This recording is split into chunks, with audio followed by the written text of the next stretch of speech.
Welcome to Rural Health Pulse. I'm Jim Kinnear, Chief Human Resources Officer at the Indiana Regional Medical Center. In this series, we focus on ideas and stories impacting the health of our region and explore the programs and initiatives designed to improve healthcare and wellness. This podcast is a collaborative effort of IRMC and Indiana University of Pennsylvania. In this episode, the focus is on the new Kopchick Hall being constructed on the campus of Indiana University of Pennsylvania. Once completed, the more than 152,000 square foot facility will be the hub of activity for all things science and math at IUP. Our guest is Dr. Stephen Hovan, Interim Dean for the Kopchick College of Natural Sciences and Mathematics, who will discuss the construction process and its anticipated impact for the educational and research opportunities. Dr. Hovan, welcome to our podcast. Happy to have you here today. I'm glad to be here, Jim. Just to get started, would you share a little bit about your background, what brought you to IUP, and your current role? Sure, I'd be happy to. I actually started a long time ago at IUP, back in the mid-90s, as a faculty member in the geosciences. I spent a number of years teaching my classes and doing my research, and then slowly got migrating myself into the administrative role. So I spent 14 years as the department chair as well. And then a couple of years ago, I left for a position that's I'm loaner to the National Science Foundation. I spent 2 years, mostly during COVID, there until I had the opportunity to return to IUP as the interim dean of the Kopchick College. Our previous dean had retired after 10 years of serving in that role, and they asked me to return for 2 years, and now I'm currently sitting in my second year of that interim role. Wow, that's exciting to be back and so to come back at such an interesting time for the college. Definitely it is. Yes, thanks. So today, one of the things we want to talk a little bit about is the new Kopchick Hall. Just to start off, I understand the Kopchick Hall was made possible due to a significant gift made to IUP. Could you share a little background regarding that with our listeners? Sure. The namesake of the Kopchick Hall is from John and Char Kopchick, who were 1970s graduates of IUP. John is a biology student who made his name in pharmaceuticals, developing a growth hormone drug therapy. And he wanted, when he came back to IUP, to help guide our college, part of our advisory board. He made a very significant commitment to the new building and the largest single donation ever to a state system school in Pashi. So he and his family have given $23 million towards the building, and therefore we're very proud to name it after him. Oh, wow, what an incredible gift to IUP and to the community. And I understand that, in addition to that extraordinary gift, there's also been other contributors and donors that are helping to advance this project as well. Yeah, there have. The vision of our college, mostly through the help of John and several other of our advancement council members, we put together a vision that said we change lives through science and math, and our graduates change the world as educators, scientists, and researchers. And I think out of that vision really came from the folks that have been so generous towards our college, not only just John and Char, who clearly not only we've changed their lives through their science education at IUP, but they're now changing the lives of our students for generations to come. But I think several others from our advancement council also felt like that was an opportunity they wanted to partake in. And so Tim and Deb Syka, Tim was a 1970s graduate of the geoscience department, my old department at IUP. He returned. He and his wife met at IUP, and they returned to work with IUP. He's now a member of our board of trustees. They made a very significant donation, and we're proud to name the planetarium after the Tim and Deb Syka. We've also had other contributors, mostly naming rights for departments or some lab spaces. Probably the largest one is Bill and Audrey Madia, chemistry graduates. Bill Madia went on to serve in the military and developed quite an extensive understanding of nuclear chemistry. After that, served with the University of Stanford and has made a significant contribution to the building from that as well. So. Well, that's fantastic to hear all these contributions and how so many alumni have contributed to this vision of the new Science Hall. Now, as an undergrad, I had my science classes over in Wyant Hall, and that was a long time ago. Can you give us a sense of a little bit about the new Science Hall and what will it look like and what will it include? Yeah. As I said, I've been here from the mid '90s on, and most of my professional career was spent in that science building. My research labs, most of my classes were taught over there, and we love that building, but it is definitely dated. The hallways are narrow. There's not a lot of places for students to hang out. There's not a lot of vision to see what's happening in the science labs themselves. My wife will tell you the story that she was also a graduate of IUP, and when she took her science classes, she said she would get a little shiver down her back because it would have these strange smells and sounds coming from the hallways. And even when she'd come to visit me in the science building now, she'd still get that same shiver. So our new science building, what we were trying to do is to erase that kind of science building. It worked for the 1960s, and it certainly has provided a nice home for research and science on campus, but a new modern science building that opens up what science is to the everyday average person, both the science students and the non-science students that are in our building. We wanted a building that really was welcoming, that served really as the heart of science on campus, and with lots of visibility and opportunities to share science, both through the building itself, but also into the classes. So it's a completely different kind of building. It's going to be a very comfortable place for students to interact. Students and faculty interact, faculty and faculty to interact. The lab spaces will be a different modality than what we've had before. In the traditional science buildings, biologists are in one part of the science building, chemists are in a different part, and physicists are in a different part, and geoscientists are in a different part. Usually they stick the geoscientists in the basement because we have these big bulky rock collections. But in the new building, we've designed the labs to be much more interactive. And so we don't have single lab spaces for one discipline or another. We have interdisciplinary research clusters. And so research labs will be comprised of faculty that are interested in environmental science, and whether they be chemists or biologists or geologists. And there'll be other spaces that'll be more for biomedical sciences, whether they're biochemistry or biology or physicists. So we're really kind of excited about the opportunities it'll give us in the new space to not only change the way people see science being done on campus, but to also change the way science itself is done in a much more modern, much more interdisciplinary, much more interactive with a wide discipline group. So as you describe that, can hear just the differences in teaching and learning in that new environment. How do you think students will benefit from this more open and interdisciplinary environment? I think that's probably where we're going to see the initial impact of this new building is through the students, and I'm hoping that students will find science to be less fearful. We've often referred to non-science students as sometimes being science phobic, and I think that phobia comes from just not really understanding how it applies to themselves and why it's interesting. And the new space, I think, from the hallways to the classrooms to the research labs, are really going to try and provide that explanation for why science is important to everybody. And so I think our students are first and foremost going to benefit from the interactive and interrelated science disciplines that are going on there. And as you describe that, just one of the things I think you've said, but just to call out, this isn't just benefiting science majors. It really is going to impact all students because most students take some science classes as part of their general studies. So Yeah.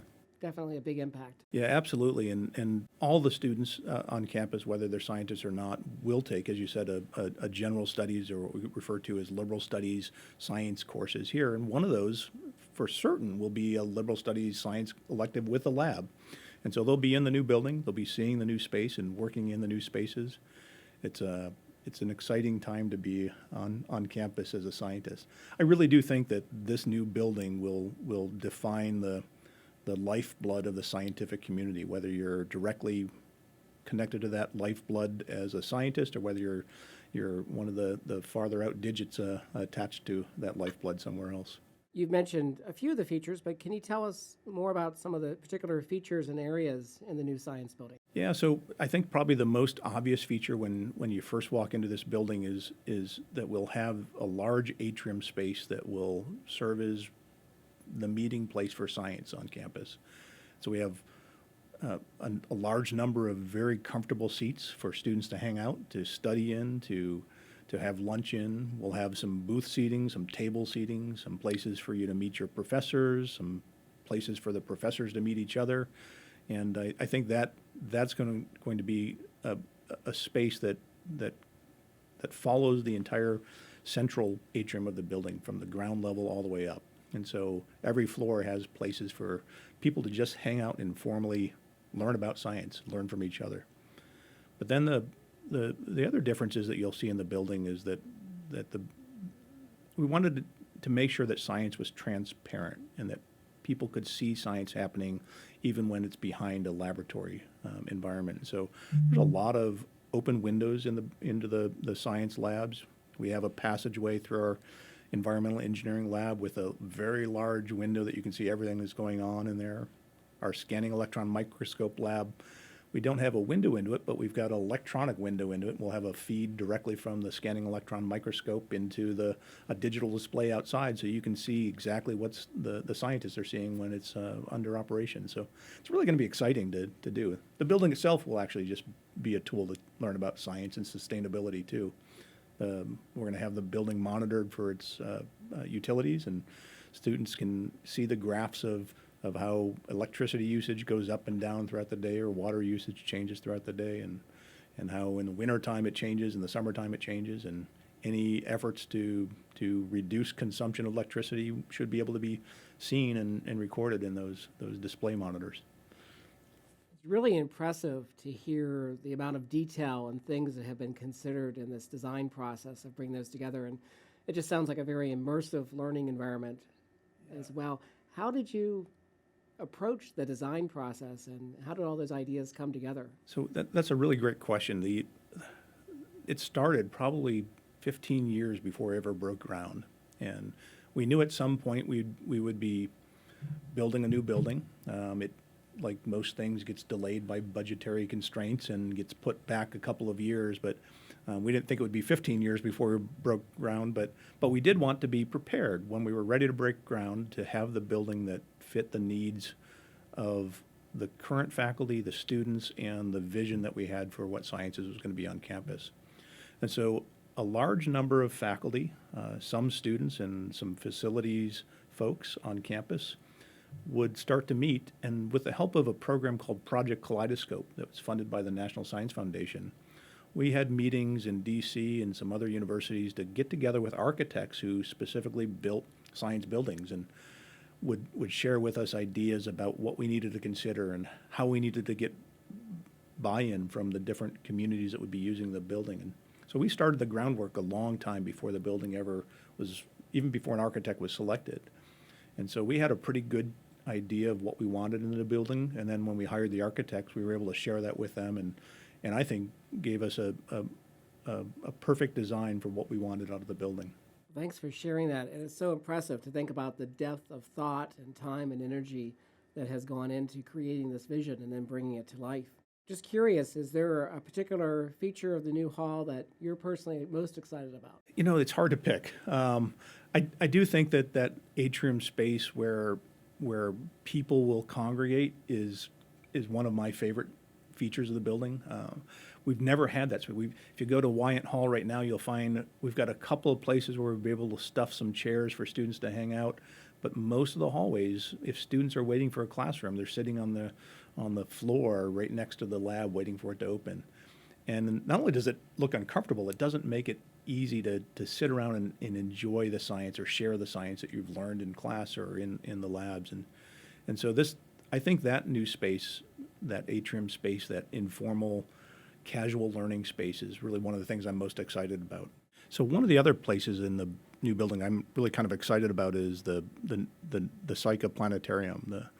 We have a planetarium in the old building. It's functions really nicely. It's a mechanical projector that our our science education coordinator will provide lots of public planetarium shows, and it's really useful. It's a very good old-fashioned model of planetarium.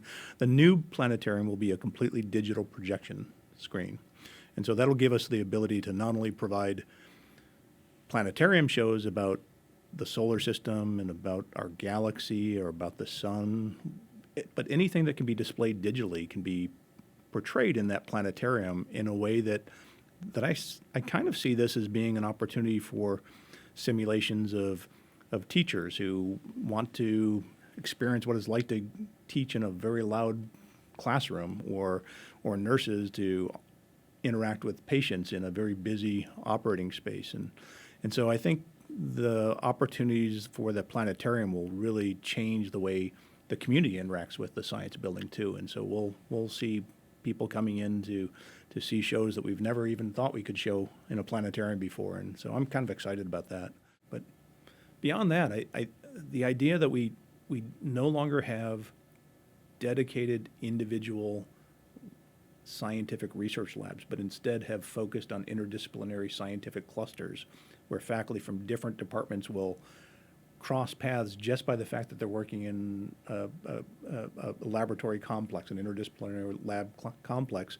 I think that's really kind of exciting, is that it's easy to get into your own silo of specialty or discipline, and this will force all of us to interact a lot more than we've ever done before. And I think good things come from that kind of interaction. I think it's the future of science, and I think it's situating IUP's Kopchick College of Natural Sciences and Mathematics for the future of what science should look like. When you describe that interaction and opportunities for collaboration, it comes to mind that that's a really rich environment for innovation. And on that, how do you see research and innovation advancing because of the new science hall? I'm not sure. I think part of that's going to be organic. I think as we interact and we share ideas and thoughts and start seeing our scientific projects from somebody else's point of view, or they start asking you questions about your science from their point of view, those kinds of ideas grow.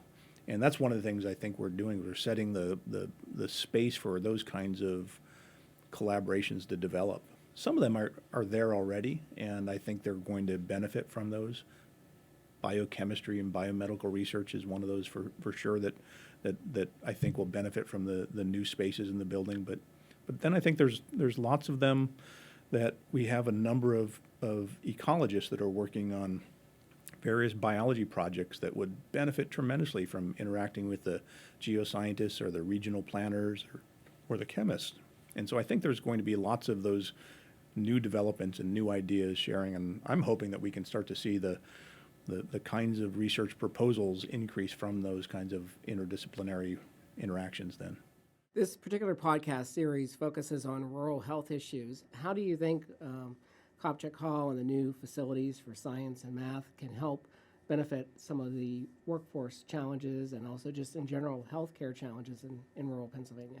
Yeah, and I think Jim, that's really going to be an important aspect of the new building. Is not that our old building doesn't have quality research spaces, but it won't have the kind of quality that the new building will offer. We'll have labs with safety standards that are much higher than what we have right now. We'll have more of those kinds of lab spaces. And so some of the limits that we have in the old building are related to having only one type of biosafety laboratory space. And so it's hard you have to watch out for cross-contamination of research in there. To have dedicated space that we can put one type of research there and not worry about the cross-contamination and isolate that will open up new opportunities that we don't have in the existing building. But I also think that especially when I think about the biology and biochemistry research, I think the goal is really to find space that allows us to advance the research capacity at IUP, and as those new collaborations develop and discussions about what equipment are necessary to make those collaborations successful, we plan on putting our commitment towards the purchase of the equipment that's needed to do that. So I see this as really being a transformative time at IUP, and especially in terms of sciences in general. Sounds very exciting. Just to recap, can you tell us a little bit about when the hall is expected to open? Yeah, we're scheduled to move in sometime around August or September of next year. So August, September of 2023. We were hoping to move in a little bit sooner because if you know about the academic schedule, that's just about the time classes start. And so we had to make a decision that we probably will still hold classes in the fall term of 2023 in Wyant Hall. We couldn't ask faculty to pack up those labs and hope that we got in by the time the start of classes was. So we decided to just make the plan to move in at the end of the fall term. So anybody that has a science class will probably be in Wyant Hall next fall. Anybody who has a science class in the spring will be in the new Kopchick Hall. We're hoping to maybe move in portions of the college, maybe the department offices and faculty offices, maybe some research labs that don't require chemicals or chemical support. But the majority of the opening, the grand opening, will really be at the end of the fall when we start classes in the new building. So about a year from now, Yeah. you'll be well into your new space, and Kopchick Hall will be filled with students and faculty. Yep, and I can't wait. Sounds exciting. Just curious, and you might not know the answer to this point, are there any plans for the space currently occupied by Wyant Hall? So as soon as we move out of Wyant Hall, they'll begin the demolition of that space. So it'll get fenced off, and at the moment, the plans are to tear down Wyant Hall and turn it into green space. We do have a goal of putting up at least a small structure in that green space, a greenhouse for our biological research. But other than that, it's really just going to be green space for part of the Oak Grove. Thanks for sharing that. Thank you so much for joining us today and giving us some insights into the development of the Kopchick Hall and all the work that's being done to bring it to a vision to reality. It's been my pleasure, Jim. Thank you. Advancing educational and technological facilities in science and mathematics at IUP will create opportunities to foster public health research and workforce development efforts that will impact our region and beyond. Rural Health Pulse is a collaborative effort of the Indiana Regional Medical Center, Indiana University of Pennsylvania, and the Indiana community. It is produced by Chris Korn from IUP's Division of University Advancement and recorded by the IUP Communications Media. I'm Jim Kinnear. Thank you for listening, and be sure to watch for future episodes of Rural Health Pulse.